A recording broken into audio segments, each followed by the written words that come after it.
नमस्ते फ्रेंड्स, कैसे हैं? आई होप आप सभी बहुत अच्छे होंगे।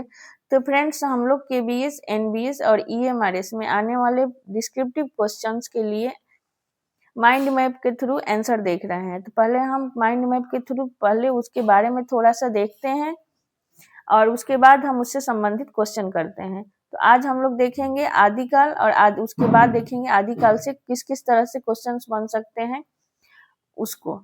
तो चलिए देखते हैं हम माइंड मैप के थ्रू। आदिकाल के इतिहास के काल विभाजन का पहला काल था।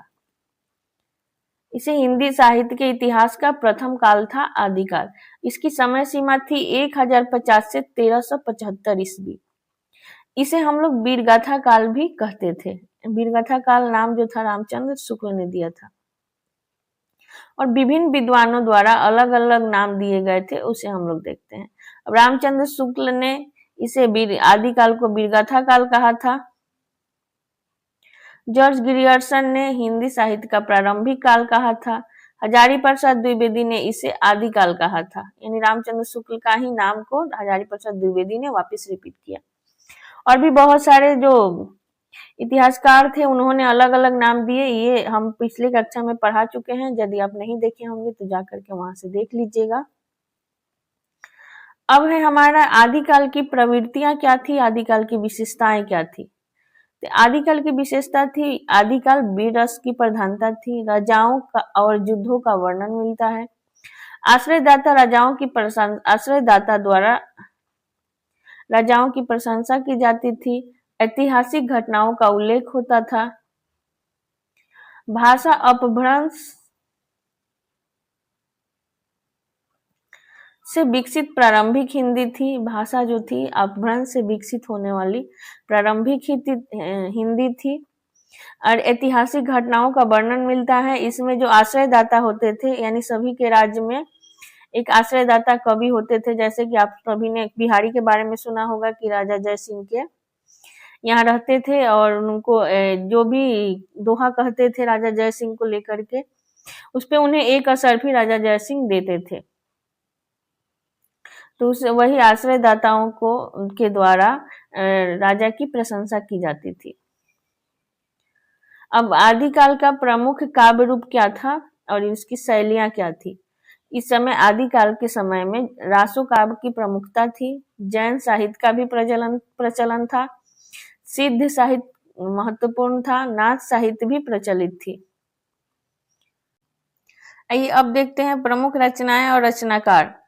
तो फ्रेंड्स, आदिकाल के महत्वपूर्ण कृतियां और उनके लेखक कौन थे, प्रमुख रचनाएं क्या थी और उसके रचनाकार कौन थे। तो यहाँ हम कुछ रचनाकार को देखेंगे। चंद्रवरदाई ने पृथ्वीराज रासो की रचना की थी। नरपति नाल ने विशल देव रासो की रचना की थी। जगनिक ने अलाह खंड की रचना की थी। सिद्ध कवियों ने दोहा कोश की रचना की थी। नाथ पंथ ने गोरखनाथ की वाणी उस समय बहुत प्रमुख थी। ये था हमारा उस समय की प्रमुख रचनाएं और रचनाकार। और भी रचनाएं हैं जो आप पीछे के क्लास में हम पढ़ा चुके हैं, वहां से आप चाहे तो जाकर देख सकते हैं। अब था साहित्यिक प्रवृत्तियां या मुख्य साहित्यिक रुझान, आप लिख सकते हैं इसे। तो वीरता और शौर्य का चित्रण प्रमुख था। ऐतिहासिकता का तत्व मौजूद था। धार्मिक तत्व भी साहित्य में शामिल थे। यानी ऐसा नहीं था कि लोग धर्म को नहीं मानते थे। फ्रेंड, धर्म को भी लोग बहुत मानते थे। लोक जीवन का चित्रण भी किया गया है। उस समय लोक जीवन का चित्रण भी बहुत किया गया है। और हम लोग लास्ट में सारांश या निष्कर्ष लिखेंगे। वो कोई भी प्रश्न लिखेंगे तो उसका निष्कर्ष या सारांश जरूर लिखेंगे। कई बार होता है ना कि एग्जामिनर कॉपी के ऊपर और स्टार्टिंग और एंड, यानी ऊपर परिचय और नीचे निष्कर्ष देख करके हमें नंबर दे देता है। तो पता नहीं फ्रेंड्स कि कॉपी किस तरह से जांच होगी, इसलिए हमें हर तरह से प्रिपेयर रहना पड़ेगा।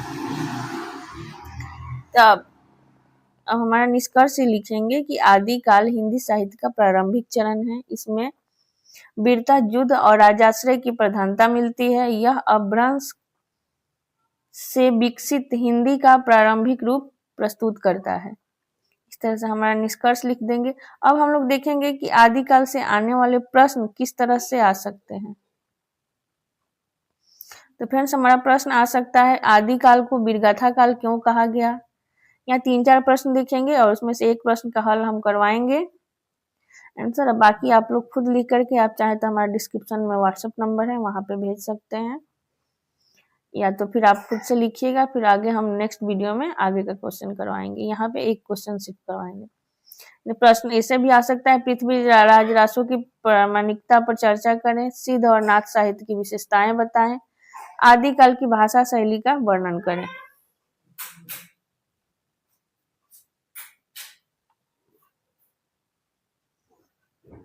हमारा क्वेश्चन है, आदिकाल को वीरगाथा काल क्यों कहा गया? फ्रेंड्स, हम उत्तर ऐसे लिखेंगे, आदिकाल को वीरगाथा काल इसलिए कहा गया क्योंकि इस काल में साहित्य में मुख्य रूप से वीरों की गाथाओं, युद्धों और राजाओं के शौर्य का वर्णन मिलता है। आगे हम लिखेंगे, कोई भी प्रश्न का आंसर लिखने से पहले हम उसके बारे में जो भी प्रश्न पूछ रहा है थोड़ा सा लिखेंगे। इस युग में कवि राजाश्रित होते थे और अपने आश्रयदाता राजाओं की वीरता, पराक्रम और युद्ध कौशल का अतिशयोक्तिपूर्ण वर्णन करते थे। परिणाम स्वरूप साहित्य में वीर रस की प्रधानता रही। आचार्य रामचंद्र शुक्ल ने इसी आधार पर आदिकाल को वीरगाथा काल नाम दिया। अब हम लोग पॉइंट आउट करके उसके मुख्य बिंदु को लिखेंगे।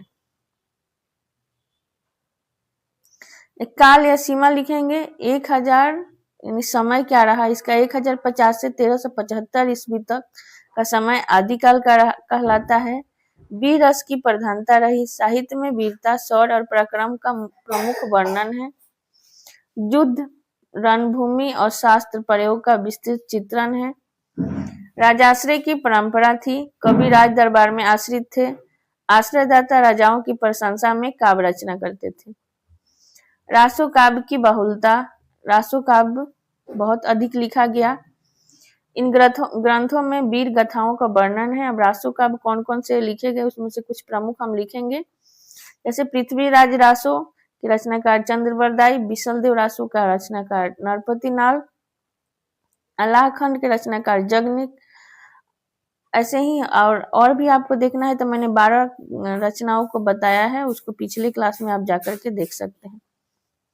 ऐतिहासिक घटनाओं का चित्रण, मुस्लिम आक्रमण और राजपूत वीरता का उल्लेख, राष्ट्र रक्षा और स्वाभिमान की भावना। नामकरण का आधार, रामचंद्र शुक्ल ने प्रवृत्ति के आधार पर वीरगाथा काल नाम दिया था।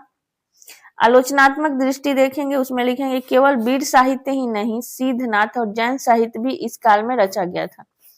धार्मिक और दार्शनिक प्रवृत्ति भी विद्यमान थी, अतः आंशिक सत्य वीर गाथा काल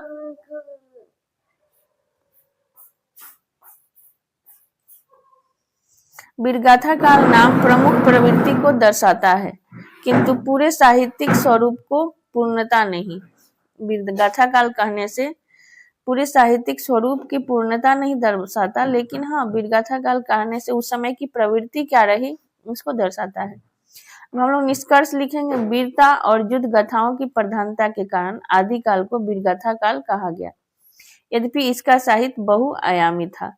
तो थैंक यू फ्रेंड्स, हम आंसर इसी तरह से लिखेंगे। अब हम नेक्स्ट वीडियो में आपको बाकी जो 3 आंसर है उसका उत्तर लिख के बताऊंगी। यदि आप कहें तो हम आपको कॉपी में लिखा हुआ हैंड राइटिंग नोट्स प्रोवाइड करवा सकते हैं। और जो बच्चे EMRS, KBS, NBS का मेंस की तैयारी कर रहे हैं या LT ग्रेड में भी ऐसे ही लिखने के लिए प्रश्न आएगा, उन तक हमारे वीडियो का लिंक जरूर भेजिए। थैंक यू फ्रेंड्स, पसंद आया हो तो वीडियो को लाइक कर दें।